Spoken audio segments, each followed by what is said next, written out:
आज की वीडियो पुरानी सारी वीडियो में से सबसे इम्पोर्टेंट होगी। आज हम लोग बात करेंगे शेप ऑफ बैक्टीरिया और कई सारे क्वेश्चंस जिससे नीट से क्वेश्चंस आते हैं, वो कई सारे टॉपिक्स ऐसे बात करेंगे समराइज वे में, ठीक है। अब पहले हम लोग देखते हैं शेप ऑफ बैक्टीरिया। सबसे पहला शेप आता है हम लोगों का स्फेरिकल कोकस, ठीक है। स्फेरिकल कोकस होता है जिसमें फ्लैजिला नहीं होता। अगर दो कोकस होते हैं तो उसको डिप्लोकोकस कहते हैं। अगर चेन होती है कोकस की तो इसको स्ट्रेप्टोकोकस कहते हैं, ठीक है। अगर बंच बना होता है कोकस का तो इसको स्टेफाइलोकोकस कहते हैं, ठीक है, स्टेफाइलोकोकस। अब रॉड शेप जो होती है, दूसरा शेप है ये रॉड शेप बेसिलस, ठीक है, ऐसी होती है। सबसे ज़्यादा मोस्ट कॉमन शेप है, ठीक है, सबसे ज़्यादा यही पाई जाती है। अब थर्ड नंबर पे आता है कॉमा शेप। कॉमा शेप इसको विब्रियो बोलते हैं, ये कॉमा शेप का होता है, ठीक है। अब फोर्थ नंबर पे आता है स्पाइरिलियम, ठीक है। इसमें फ्लैजिला होता है, इस पे फ्लैजिला होता है, ठीक है। अब ये फ्लैजिला प्रेजेंट होता है। और अब ये बात करते हैं structure in all bacterial cell, ठीक है।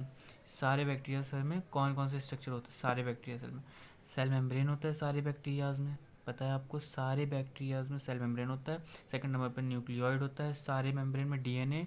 और थर्ड नंबर पे साइटोप्लाज्म सब में होता है, जेली लाइक स्ट्रक्चर।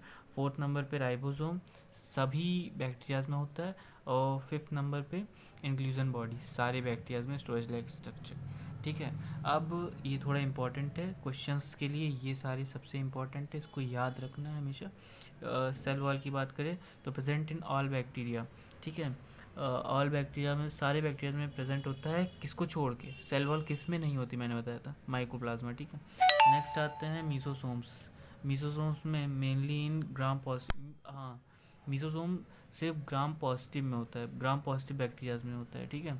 अब पिलाई की बात करें तो ग्राम नेगेटिव बैक्टीरियाज में होता है, याद रखना है इसको। ग्राम पॉजिटिव के एग्जांपल्स मैं बता चुका हूँ, ग्राम नेगेटिव के एग्जांपल ही बता चुका हूँ, ठीक।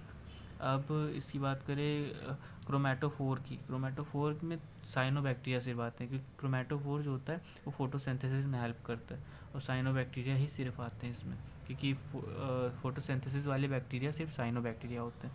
अब प्लाज्मिड की बात करें तो कुछ ही बैक्टीरियाज में होता है, वो अभी पता चल जाएगा आप लोगों को। फ्लैजिला सम बैक्टीरियाज, कौन कौन से बैक्टीरियाज प्रेजेंट इन फ्लैजिला किस किस बैक्टीरिया में होता है, ये यहाँ पे लिखा है, ठीक है। साइनोबैक्टीरिया में होता है, अब्सेंट इन, ओ गलत लिखा है, अब्सेंट इन साइनोबैक्टीरिया में अब्सेंट होता है, कोकस में अब्सेंट होता है, माइकोप्लाज्मा, और कई बैक्टीरियाज में प्रेजेंट होता है, ठीक है। सम बैक्टीरियाज में अब्सेंट होता है, साइनोबैक्टीरिया उसका एग्जांपल, कोकस, माइकोप्लाज्मा। अब पिछले वीडियो में मैंने बताया था कि ये कुछ समरी है, एकदम पूरे चैप्टर की लगभग समरी है ये। इसमें जैसे इसको आप लोग कर सकते हैं जैसे हिसाब से पढ़ा है आप लोगों ने, अगर पढ़ा है तो ग्लाइकोकैलिक्स किस चीज़ का बना है और उसका रोल क्या है, ठीक है, मेड अप ऑफ, और रोल क्या है। अब ग्लाइकोकैलिक्स किस चीज़ का बना है आप लोगों को पता है? ग्लाइकोकैलिक्स उससे कॉम्प्लेक्स कार्बोहाइड्रेट का बना है। कॉम्प्लेक्स कार्बोहाइड्रेट कौन सा? म्यूकोपॉलीसेकेराइड, आप लोग को अगर याद है तो, ठीक है। और रोल क्या है उसका? दो टाइप्स के होते हैं, एक कैप्सूल होता है और एक स्लाइम लेयर होती है। और स्लाइम लेयर जो अटैचमेंट में काम करती है, और लूज होती है कैप्सूल होती है वो कैप्सूल होती है वो बैक्टीरिया को प्रोटेक्ट करने में हेल्प करती है, ठीक है। और सेल वॉल का वर्क, सेल वॉल किसकी बनी है? पेप्टाइडोग्लाइकन की सेल वॉल बनी है, ठीक है। पेप्टाइडोग्लाइकन यहाँ लिखेंगे। और रोल क्या है सेल वॉल का? क्या रोल है? वो बस्टिंग से हेल्प, बस्टिंग नहीं होने देता, और ऑस्मोसिस बस्टिंग नहीं होने देता, और प्रोटेक्ट करता है उसको, लार्ज लार्ज मॉलिक्यूल्स ग्लूकोज के ना एंटर कर सकें, बस। और सेल मेम्ब्रेन ऐसे ही सबको करना है, सबका करना है आप लोगों को, ठीक है। बस, अब ज़्यादा नहीं बताऊँगा। पहला glycocalyx, cell wall, cell membrane, flagella, pili, fimbriae, mesosome, chromatophore, plasmid, nucleoid, ribosome, inclusion bodies, ठीक है, स्टोरेज पार्टिकल्स। अब नेक्स्ट आते हैं यूकैरियोटिक सेल।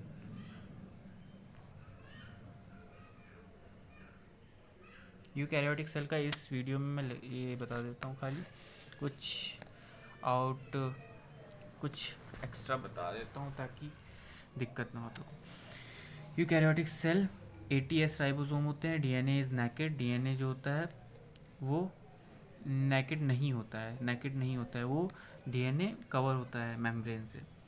ठीक, अब इन साइटोप्लाज्म में क्या क्या होता है? 3 टाइप ऑफ ऑर्गेनल्स, 3 टाइप के ऑर्गेनल्स पाए जाते हैं साइटोप्लाज्म में, double membrane, single membrane, without membrane. Double membrane में कौन कौन आते हैं? माइटोकॉन्ड्रिया, प्लाज्मिड्स, प्लास्टिड्स और न्यूक्लियस। ठीक है, और सिंगल मेम्ब्रेन में कौन कौन से आते हैं? एंडोप्लाज्मिक रेटिकुलम और गोल्जी बॉडी और लाइसोसोम्स, वैक्यूल्स और प्रॉक्सीसोम्स। ठीक है, माइक्रो बॉडीज जो होती हैं, माइक्रो बॉडीज।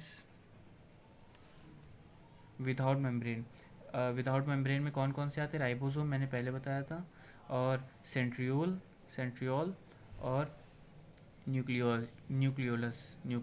इसके बारे में हम लोग डिटेल में पढ़ेंगे आगे, ठीक, इस चैप्टर में, इस वीडियो में नहीं पढ़ेंगे। लेकिन अब सबसे पहला अगर हम लोग लाइन से देखें, सबसे पहले होता है सेल वॉल। यूकैरियोटिक सेल की बात करें तो सबसे पहले इसमें पढ़ेंगे सेल वॉल, उसके बाद सेल मेम्ब्रेन, उसके बाद लाइसोसोम्स। नंबर वाइज चलते हैं। Number 1 cell wall, number 2 cell membrane, number 3 RER। ठीक है, ये 2 टाइप के एंडोप्लाज्मिक रेटिकुलम होते हैं, एक RER और एक SER। ठीक है, इसके बारे में हम लोग पढ़ेंगे। इन लोग ये जो जिनके ऊपर पिगमेंट लगे होते हैं उसको RER बोलते हैं, और जिसके ऊपर पिगमेंट नहीं लगे होते हैं उसको SER बोलते हैं। फुल फॉर्म सब बाद में पढ़ा जाएगा, अभी इतना डिटेल में बचे। चौथा, 5वें पे आते हैं हम लोग। 5वें स्ट्रक्चर कहाँ पे है? 5वां स्ट्रक्चर ये गोल्जी बॉडीज, ये ऐसे स्ट्रक्चर होता है। और छठा लाइसोसोम्स, 7वां वेसिकल्स, और 8वां पेरोक्सीमोस, और 9वां माइटोकॉन्ड्रिया, 10वां वैक्यूल ये तो पता ही, और 9वां 10वां प्लास्टिड्स, और 11वां राइबोसोम विदाउट सेल मेम्ब्रेन, और माइक्रोट्यूब ये बहुत अलग होता है, इसको ध्यान रखना है। ठीक है, बस अब बाकी इनका स्ट्रक्चर, फंक्शन, ये सब अगले वीडियोस में पढ़ा जाएगा।